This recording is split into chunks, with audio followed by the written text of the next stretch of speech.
Hello everyone, I hope आप लोग सब ठीक होंगे। आज हम लोग डिस्कस करने जा रहे हैं Geoffrey Leech 7 types of meaning. Classification of meaning को हम सिमेंटिक पॉइंट ऑफ व्यू से डिस्कस करते हैं, क्योंकि लैंग्वेज की हिस्ट्री के अंदर मीनिंग एक सबसे ज्यादा कंट्रोवर्शियल और कॉम्प्लेक्स टर्म है, क्योंकि मीनिंग के बगैर इंटरेक्शन ऑफ थॉट पॉसिबल नहीं है। दो मीनिंग को क्रिएट करने के या कन्वे करने के दूसरे सोर्सेज भी हैं, जैसा कि बॉडी, पिक्चर्स या सिग्नल्स, लेकिन ह्यूमन बीइंग्स के दरमियान फीलिंग्स और थॉट्स को कम्युनिकेट लैंग्वेज के थ्रू ही किया जाता है। और सिमेंटिक्स इस चीज को डिस्कस करती है, स्टडी करती है, being a branch of linguistics, कि किस तरह से मीनिंग को कन्वे किया जाता है डिफरेंट स्ट्रक्चर्स के थ्रू, जैसा कि सेंटेंसेस, फ्रेजेस, वर्ड्स, मॉर्फीम्स। तो इन सब चीजों को सिमेंटिक्स डिस्कस करती है कि किस तरह से लैंग्वेज के थ्रू कम्युनिकेशन पॉसिबल है। तो जॉफ्री लिच, जो कि एक ब्रिटिश लैंग्वेज फिलोसोफर थे, उन्होंने एक बुक लिखी semantics the study of meaning, और उसे 1981 में पब्लिश किया, जिसके अंदर उन्होंने थ्योरी ऑफ मीनिंग को डिस्कस किया और मीनिंग को 7 डिफरेंट टाइप्स में ब्रेक किया। तो वो 7 टाइप्स ऑफ मीनिंग कौन कौन सी हैं? Number 1 is conceptual meaning, number 2 collocative meaning, number 3 connotative meaning, number 4 affective meaning, number 5 reflected meaning, number 6 social meaning and number 7 thematic meaning. तो ये 7 टाइप्स है मीनिंग की, जिसे हम वन बाय वन पढ़ते हैं। फर्स्ट टाइप इज कॉन्सेप्चुअल और denotative meaning, जिसे हम एग्जैक्ट और डायरेक्ट मीनिंग भी कहते हैं। डेनोटेशन का मतलब होता है वर्ड के पीछे जो एग्जैक्ट मीनिंग होता है, उसे हम डेनोटेटिव मीनिंग कहते हैं। इसको हम लॉजिकल और कॉग्निटिव मीनिंग भी कहते हैं, जो रीजनिंग बेस्ड होता है। और ये प्रोपोजिशनल मीनिंग होता है, जिसे हम डिक्शनरी के अंदर देख सकते हैं। डिक्शनरी के अंदर जब भी हम सर्च करते हैं किसी वर्ड को, तो जो मीनिंग्स वहां पर हम देखते हैं उन्हें हम कॉन्सेप्चुअल या एग्जैक्ट मीनिंग्स कहते हैं, जो कि उस वर्ड को कहीं पे भी हम यूज करेंगे तो उसके पीछे रहेंगे। वो न्यूट्रल होते हैं और ऑब्जेक्टिव होते हैं, किसी भी फीलिंग, किसी भी राय के बगैर होते हैं। और बाकी जो एसोसिएटिव मीनिंग्स हैं, जो बाकी 6 टाइप्स हम पढ़ेंगे, वो एसोसिएटिव मीनिंग्स हैं और वो सब्जेक्टिव मीनिंग्स हैं, जबकि ये ऑब्जेक्टिव है, राय के बगैर है।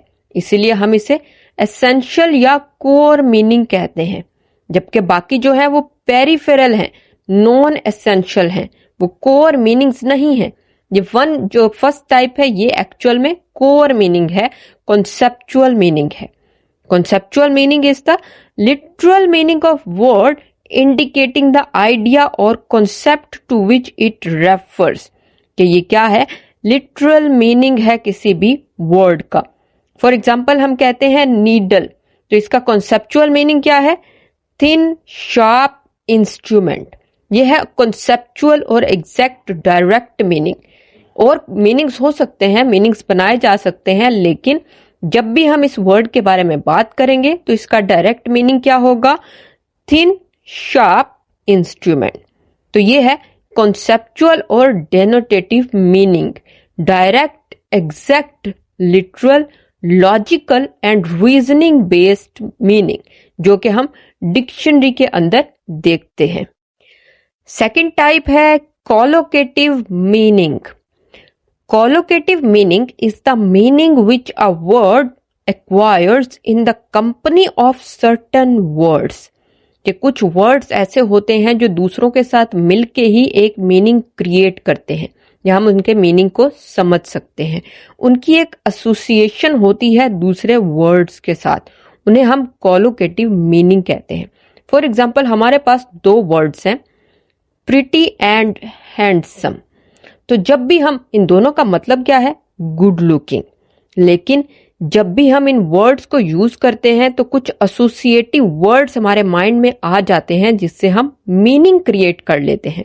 फॉर एग्जाम्पल, प्रीटी को हम हमेशा यूज करते हैं गर्ल्स के लिए, विमेन के लिए विलेज, गार्डन्स और फ्लावर्स, और हैंडसम को यूज करते हैं हम बॉयज और मेन के लिए। तो हम ये अगर हैंडसम को वर्ड को गर्ल्स या विमेन के लिए यूज करें तो ये एसोसिएशन नहीं बनती। तो हम प्रीटी गर्ल्स या pretty women and handsome man और हैंडसम बॉयज, तो ये है कि कुछ वर्ड्स की दूसरे वर्ड्स के साथ एसोसिएशन होती है और वो मिलके एक मीनिंग क्रिएट करते हैं जिसे हम कोलोकेटिव मीनिंग कहते हैं। Third type is connotative meaning. ऐसा मीनिंग जो आइडियाज और फीलिंग्स की बेस पर क्रिएट किया जाए उसे हम कॉनोटेटिव मीनिंग कहते हैं, जो कि एक एडिशनल मीनिंग होता है और ये इमोशंस बेस्ड हो सकता है, कल्चरल एसोसिएशंस बेस्ड हो सकता है। ये डेनोटेटिव मीनिंग यानी कि कॉन्सेप्चुअल मीनिंग से हटकर होता है और ये एसोसिएशंस बेस्ड होता है। कोई भी इंडिविजुअल होगा, कम्युनिटीज होंगी, पॉजिटिव हो सकता है, नेगेटिव, न्यूट्रल, तो ये सेल्फ क्रिएटेड मीनिंग होता है जो कि डेनोटेटिव या कॉन्सेप्चुअल मीनिंग से हटकर क्रिएट किया जाता है। फॉर एग्जाम्पल हम देखते हैं कि स्नेक एक वर्ड है, तो जब हम इसको सुनेंगे तो इसका कॉन्सेप्चुअल मीनिंग से हटकर हमारे माइंड में या तो डेंजर आ सकती है, फियर, कोई डर आ सकता है, या फिर डिसेप्शन आ सकती है। कुछ लोग ऐसे होंगे जो इसको पॉजिटिवली भी ले सकते हैं और वो इसके सिंबल ले सकते हैं ट्रांसफॉर्मेशन का या हीलिंग का। तो ये डिपेंड करता है हमारी इमोशंस पर, हमारी फीलिंग्स पर, हमारे आइडियाज पर। तो कॉनोटेटिव मीनिंग एक एडिशनल मीनिंग होता है जो कि इंडिविजुअल, कम्युनिटी बेस्ड हो सकता है और ये नेगेटिव भी हो सकता है और पॉजिटिव भी हो सकता है और ये कॉन्सेप्चुअल मीनिंग से हटकर होता है। एडिशनल मीनिंग को हम कॉनोटेटिव मीनिंग कहते हैं। फोर्थ टाइप है अफेक्टिव और इमोटिव मीनिंग। मतलब ये कि ऐसा मीनिंग जो कि इमोशनल या एटीट्यूडनल एसोसिएशन बेस्ड क्रिएट किया जाए। ये वो मीनिंग होता है जो कॉन्टेक्स्ट बेस्ड होता है।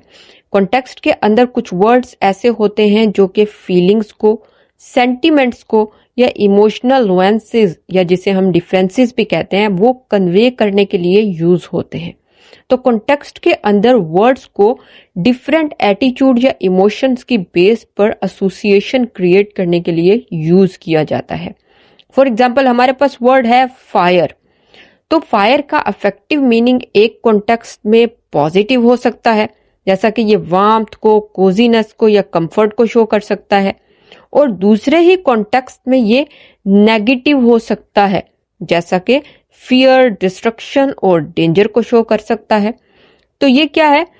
पीपल्स इमोशनल एसोसिएशन बेस्ड होता है मीनिंग, जो कि कॉन्टेक्स्ट के अंदर इस्तेमाल किया जाता है। डिफरेंट सिचुएशंस की बेस्ड पे वर्ड्स के डिफरेंट मीनिंग्स क्रिएट किए जाते हैं और कन्वे किए जाते हैं। वो पॉजिटिव भी हो सकते हैं और नेगेटिव भी। तो ये डिपेंड करता है कॉन्टेक्स्ट पे या पर्सनल एक्सपीरियंसेस पे कि मीनिंग कितना इफेक्टिव है, इमोशंस पे या एटीट्यूड पे बेस करता है ये। तो ये है इफेक्टिव और emotive meaning. Fifth type is reflected meaning. It is the aspect of meaning that arises when a word or expression is used in a particular context and it reflects the speaker's subjective attitudes. हमने पीछे जो meaning की type पढ़ी effective meaning, वो actual में listener या reader based है, जबकि ये टाइप स्पीकर या राइटर बेस्ड है कि उनके एटीट्यूड, इमोशन या बिलीव्स को ये शो करती है, ये मीनिंग की टाइप। फॉर एग्जाम्पल हम एक वर्ड देखते हैं ब्राइट, तो एक कॉन्टेक्स्ट में स्पीकर कह रहा है she is a bright student, जो कि क्या शो कर रहा है कि कोई इंसान इंटेलिजेंट है या क्लेवर है।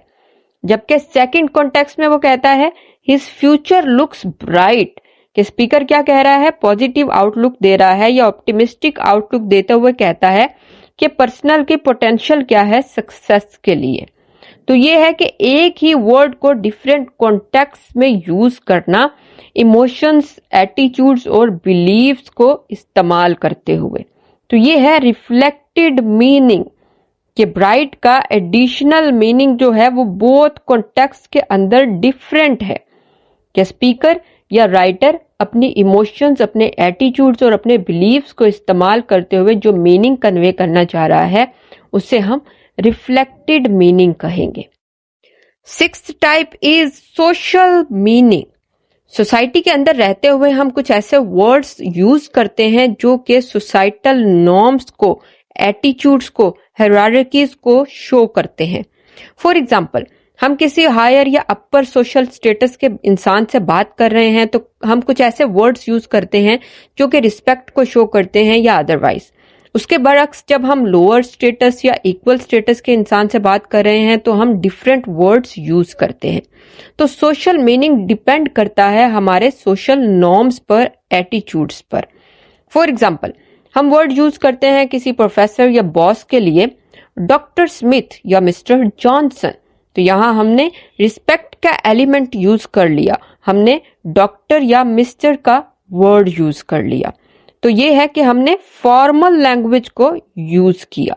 तो सोशल मीनिंग एक इम्पोर्टेंट रोल प्ले करता है कि हम जब बोल रहे होते हैं तो हम कुछ ऐसे वर्ड्स यूज कर देते हैं जो कि फॉर्मल होंगे या कैजुअल होंगे, और ये डिपेंड करता है हम किससे बात कर रहे हैं सोसाइटी के अंदर।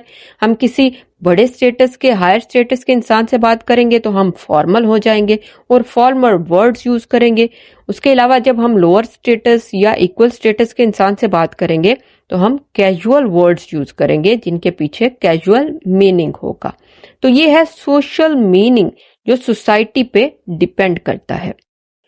और लास्ट टाइप है थीमेटिक मीनिंग, कि थीम कैसे क्रिएट किया जाता है वर्ड्स को अरेंज करके। Thematic meaning in leads framework concerns how words and elements in a sentence are arranged to indicate the central theme और टॉपिक ऑफ द सेंटेंस, कि किस तरह से वर्ड्स को या एलिमेंट्स को किसी सेंटेंस के अंदर अरेंज किया जाता है एक सेंट्रल थीम के लिए।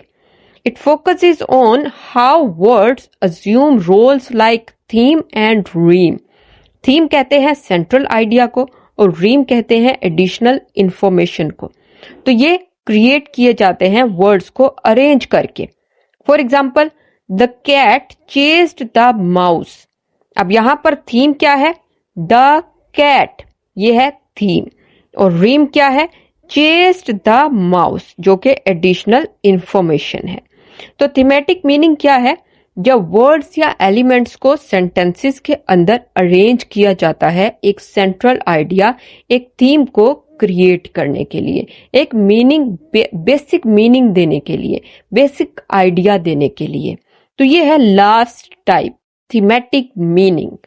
तो यहां पर खत्म होता है हमारा आज का ये लेक्चर। उम्मीद है आपको समझ आई होगी। आज के लिए इतना ही। मैं मिलूंगी अपनी नेक्स्ट वीडियो में, तब तक के लिए खुदा हाफिज।